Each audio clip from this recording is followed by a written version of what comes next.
എൻ്റെ പേര് സാവിയോ. ഞാൻ ലൂമെക്സാർ എന്ന കമ്പനിയുടെ ഭാഗമാണ്. ലൂമെക്സാർ തിരുവനന്തപുരത്ത് ബേസ്ഡ് ആയിട്ടുള്ള ഒരു സ്റ്റാർട്ടപ്പാണ്. ഞങ്ങൾ എക്സ്റ്റൻഡഡ് റിയാലിറ്റി ടെക്നോളജിയിലാണ് വർക്ക് ചെയ്യുന്നത്. ഈ ഇടയ്ക്ക് ഞങ്ങൾ XR ക്രിയേറ്റർ ഹാക്കത്തോൺ എന്നൊരു കോമ്പറ്റീഷൻ, ഒരു നേഷൻ വൈഡ് കോമ്പറ്റീഷനിൽ നമ്മൾ പാർട്ടിസിപ്പേറ്റ് ചെയ്തു. അതിൻ്റെ 1 of the 5 വിന്നേഴ്സ് ആണ് ഞങ്ങൾ. XR ക്രിയേറ്റർ ഹാക്കത്തോൺ ഒരു 3 ഫേസ് ആയിട്ട് ഓൾ ഇന്ത്യ ലെവലിൽ നടന്നൊരു കോമ്പറ്റീഷൻ ആയിരുന്നു. ഫൈനൽ ലെവൽ കിട്ടിയെന്ന് പറഞ്ഞപ്പോൾ വളരെ സന്തോഷമുണ്ട്. ഫസ്റ്റ് പ്രൈസ് 5 വിന്നേഴ്സ് ആണ്. 5 വിന്നേഴ്സിൽ ഇമ്മേഴ്സീവ് ടൂറിസം എന്ന് പറഞ്ഞ റൗണ്ടിലാണ് ഞങ്ങൾക്ക് ഫസ്റ്റ് കിട്ടിയത്.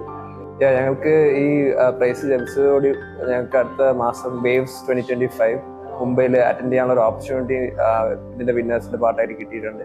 അതിന്റെ കൂടെ തന്നെ ഞങ്ങൾക്ക് സിംഗപ്പൂരിലെ ഒരു വലിയൊരു കോൺഫറൻസ് അറ്റൻഡ് ചെയ്യാനുള്ള ഓപ്പർച്യൂണിറ്റി കിട്ടിയിട്ടുണ്ട്. അതുപോലെ തന്നെ MITയുടെ വേറെ ബോസ്റ്റണിന്റെ ഒരു ഇവന്റ് അറ്റൻഡ് ചെയ്യാനുള്ള ടീമായിട്ട് നമുക്ക് അറ്റൻഡ് ചെയ്യാനുള്ള ഓപ്പർച്യൂണിറ്റി കിട്ടിയിട്ടുണ്ട്. XR ക്രിയേറ്റർ ഹാക്കത്തോണിനെ പറ്റി പറയുകയാണെങ്കിൽ ഇന്ത്യയിൽ തന്നെ 2000-ലധികം പാർട്ടിസിപ്പൻസ് ഉള്ളൊരു വലിയൊരു നേഷൻ വൈഡ് ആയിട്ടുള്ളൊരു കോമ്പറ്റീഷനാണ്. ഞങ്ങൾ ഇതിനു വേണ്ടി ഇമ്മേഴ്സീവ് ടൂറിസം എന്ന കാറ്റഗറിയാണ് തിരഞ്ഞെടുത്തത്. അതിനകത്ത് ഒരു ഇമ്മേഴ്സീവ് ട്രാവൽ ഗൈഡ് എന്നുള്ളൊരു VR എക്സ്പീരിയൻസ് ആണ് നമ്മൾ ക്രിയേറ്റ് ചെയ്തത്.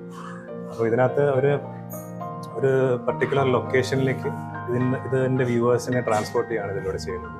ഒരു സ്ഥലം കാണാത്ത ഒരാൾക്ക് ഇത് വെച്ചിട്ട് അതിനകത്തുള്ള ആ സ്ഥലത്തിൻ്റെ പറ്റിയുള്ള വിഷ്വൽസും വീഡിയോയും ഓഡിയോയും കൂടാതെ 3D വിഷ്വൽസും ഇതിനകത്തൂടെ കാണാൻ കഴിയും. കുറച്ചുകൂടെ അഡ്വാൻസ്ഡ് ആയിട്ടുള്ള ഒരു നൂതന സാങ്കേതിക വിദ്യയാണ്, ഫ്യൂച്ചറിസ്റ്റിക് എന്ന് പറയാവുന്ന ഒരു ടെക്നോളജിയാണ്. ഇപ്പം നമ്മൾ ഈ ട്രഡീഷണലി അല്ലെങ്കിൽ പരമ്പരാഗതമായി കണ്ടുവരുന്ന സ്ക്രീൻസിൽ നിന്നും വ്യത്യസ്തമായി നമ്മുടെ ചുറ്റിനും 3D എലമെന്റ്സും അതല്ലെങ്കിൽ വെർച്വൽ ആയിട്ടുള്ള എലമെന്റ്സും റിയൽ വേൾഡും കൂടെ ഒന്നിച്ചു ചേരുന്ന ഒരു തരം എക്സ്പീരിയൻസ് ആണിത്. ടൂർ ഓപ്പറേറ്റേഴ്സിനും ടൂർ കമ്പനികൾക്കും ഒരുപാട് ഗുണങ്ങളുണ്ട്.